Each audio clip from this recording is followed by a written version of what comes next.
Hello, Library Patron Kids Club kids. My name is Sharon, and I am the children's programmer for the Pacific Library Branch, and that would be Scenic Regional Library Pacific Branch.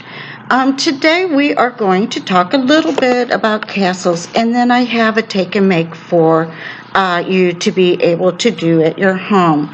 And so we'll talk about that in just a moment.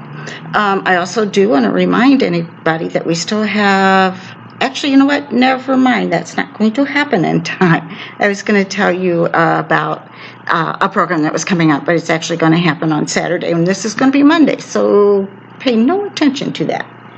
Okay, so I found some books in nonfiction. That's books that are not made up, but they have real facts in them. And this one is called DK Find Out Castles.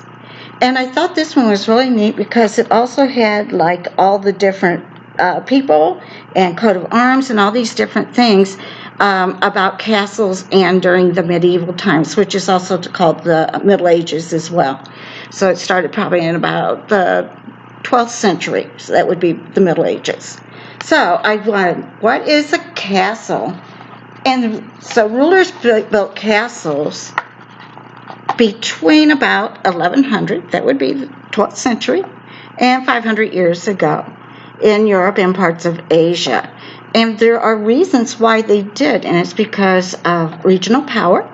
So like even you didn't have to be a king or queen, you could be a nobleman, like have a lordship or an earl. I actually have ancestors in my history that were noblemen. And so, and that's a whole other thing. We can talk about ancestry on another day. I'd love to talk about that. And then that's where the administration was, and we all know about the dungeons. That's where they would imprison their enemies. And there were also people that lived in the castle. There were a couple of reasons why people lived within the castle, and that was mostly because it was safer there, and also you would be working for the king, queen, or some type of nobility. So I'm going to put that book away, and then I found this book, and again, it's all about castles. See that right there? And to start out with, fortifications and castles were actually made of wood, and look, I think it has a thatched roof on it.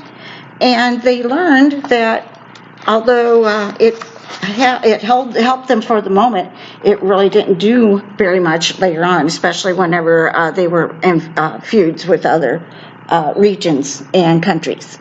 So then that's when they started making the different castles out of stone, and the towers and everything that we know now today. There's really no, as far as I know, there's no wood structures standing anymore from that time period. So what is the other one? I had one more. Oh, I was just going to talk about, we already talked about the prison. I just thought this was a really cool picture. And the prison had, usually that's where they would put their prisoners, and they had dungeons, and yes, they did torture the people. I'm so glad we live in this day and age, because it's not a good way to behave on a humane level. So then, if you don't necessarily like nonfiction, and you think fiction books are really big, and you like books with a lot of pictures, but you want it to be more fantastical or fun, we have these books too. Now, if it's not in your library, you can always request it from the Pacific Branch. And this one is titled Castle in the Stars, The Space Race of 1869. And these are really cool. They're graphic novels, and they are in the nonfiction section. So if you want to look, don't go in fiction, okay? Juvenile nonfiction, by the way. And here's one more by the same writer. And this one is called Castle in the Stars, The Moon King. So I haven't had a chance to read them yet, but Miss Allie that works here has, and she says they are wonderful, and she highly recommends you check them out. So if you get a chance, please do. Now, when I was doing some other things at the library, I found this book. And I thought this book was so beautiful that I wanted to go ahead and check it out and read it to you. And So this is the dragon beasties and all the beasties here. And on the back is the castle. I just thought the pictures were quite beautiful in this, and so I wanted to share it with you. So if you want to sit back and sip your little drink, I will tell you a story, more like reading a story. And this book is titled Don't Let the Beasties Escape This Book. And it's by Julie Berry, and it's illustrated by April Lee. And I just think she is so talented. All right. So, here begins a tale of neglected chores and beastly doings. Godfrey, your father and I need help today. After you milk the cow, please feed the chickens, spread the straw, harvest the pears, rake the leaves, build the fire, and light it for supper. Now, don't make up stories and forget to do your work again. I don't disturb the artist who's here to paint a beast for the lady of the castle. We're counting on you, Godfrey. Can you remember all your chores this time? And Godfrey says, yes, Mother. Turn the page. So many beasts in one book, but it hardly has any writing yet, just pictures.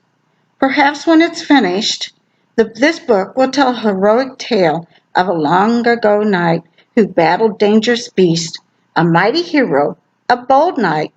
Why, Sir Godfrey, the Glorious, of course.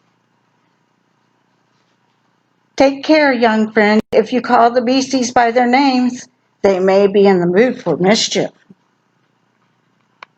Look at me peeking around the way. In which Godfrey invents a tale and calls a beast by name.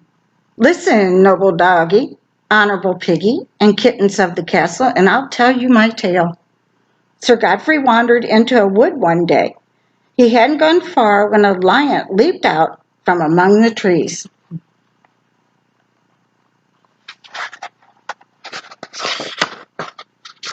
The king of beasts roared and showed its ferocious fangs, but Sir Godfrey laughed in the face of fear. With his bare hands he wrestled the lion to the ground. It scampered off with its tail between his legs, in which the chickens are fed, but not by Godfrey.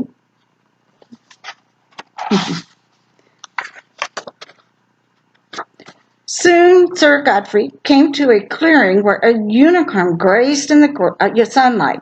When it saw the mighty Godfrey, it pawed its hooves and charged straight at him.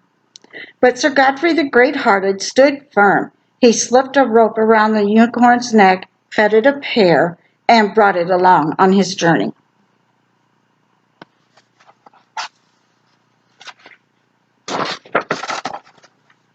In which an unseen newcomer spreads the straw. See what's happening here, right? In which beast harvests the pears? Then a griffin, came winging through the trees, half lion, half eagle, and all of its ferocious. It lunged at the unicorn with claws outstretched. Steal my prize, my sword says otherwise, cried Sir Godfrey the Gallant. At the sight of his trusty blade, the beast flapped away in terror.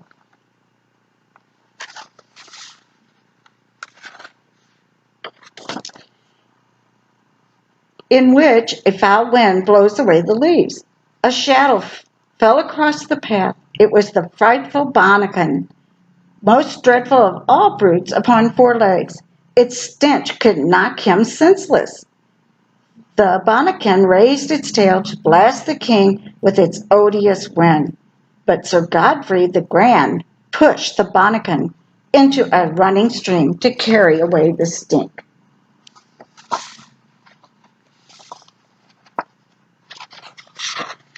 At last, Godfrey came to a castle filled with gems, pearls, and glittering heaps of gold. When Sir Godfrey the Gleeful scooped the treasure into his sack, a dragon soared from the topmost tower, hissing and flapping his bat-like wings. Look at that beastie. I just think that is awesome. But Sir Godfrey the Glorious scoffed at danger. "Begone, vile snake," he cried. "This treasure is mine." The horrid dragon filled its lungs to roast Godfrey with its fiery breath.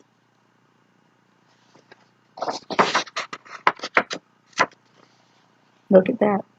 Isn't that a beautiful artwork there? And his mother's calling, "Godfrey!"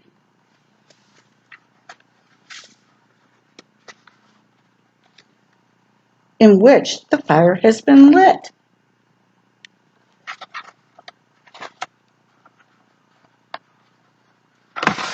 I'm terribly sorry. One more page, I think, maybe two. "That's enough trouble for one day, beasties. Back into the book you go. I'm proud of you, Godfrey. I knew you could finish all your chores if you put your mind to it."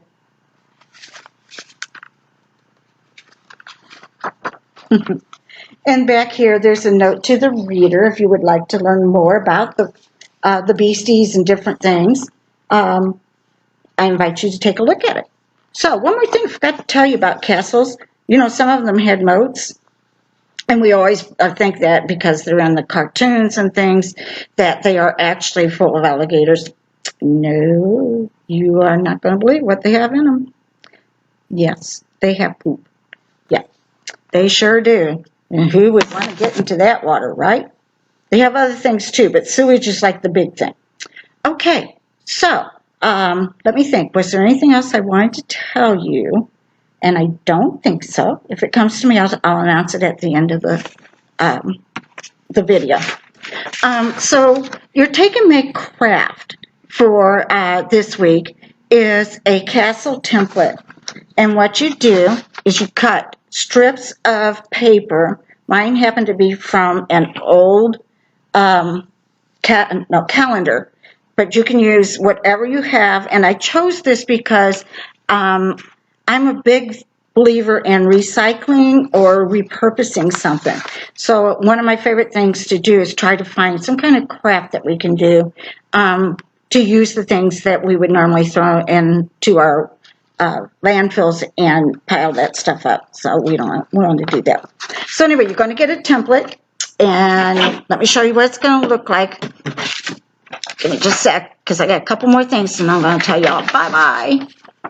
Okay, so this is what the template looks like, or something similar, and it's out at all the branches, but you're going to have to supply the paper otherwise. And what you do is you take these strips and you cut them with scissors, so you're going to need some scissors, and then you glue them on. And I just glued down the page to put it on, and then I snipped the paper off of the ends where it was at that I did not want it to be.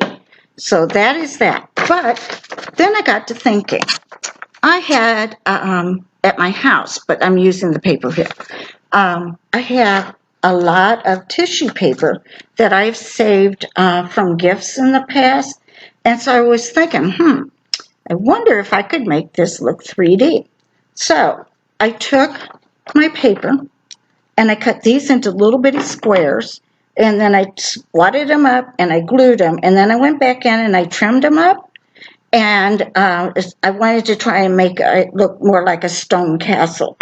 So then I also took some red strips, because I thought, you know, I don't want the door to be black. It's all going to be black. So I had some red. And at first I just pasted it down, but I didn't like the way it looked because it was so flat compared to the dimensions of this. So I took 2 strips of red. I cut 2 strips. And then I glued the end here. And then I started twisting. And then when I got to the bottom of where I wanted it, I glued down the first one and then the second one on top of the first one. So the first strip and then the second strip get glued together. And then I just snipped it off where I didn't want it anymore. And so I'm going to finish this probably with one of my grandkids at home, because I think this is going to be a lot of fun. So that's all I have for you. I want to thank you for joining me at Kids Club today. And I hope you have a wonderful week. And come back and see us on next Monday. And there will be another Kids Club. And I'm not sure who will be doing that one, but I know it won't be me. You have a wonderful day, a wonderful week, and we'll see you again soon. Bye-bye.